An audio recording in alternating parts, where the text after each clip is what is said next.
आई हिस्सा आर के लक्ष्मी देवी general secretary खुनाइकंब मेरा पाइबी लुक की कक्चिंग डिस्ट्रिक्ट की ngasi aikoina phamjariba sit in protest asi ngarang tang kunga mathoi January ahingda aikoigi mayang lam kaching khunau dagi mayang lambam risikantabu mi hathi na hatuk pibagi damakta ngasi mifam asi phamjabani aduga masigi makha tarakpada kaching district asida leiriba aikoigi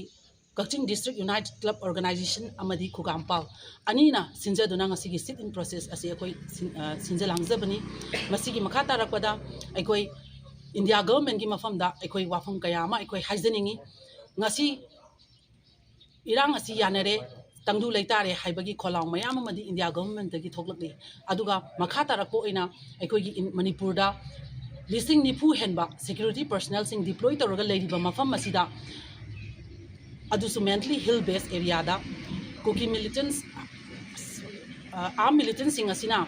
ekoi freely movement tawrakanda ngasigi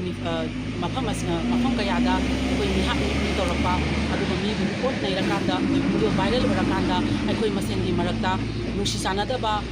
gi thawong divisive policy India government na silakpasa masi ekoi khudakta lepiu haidana India government ekoi haizaning aduga makha tarakpada masigi ekoi gi chamjaraba micham kaya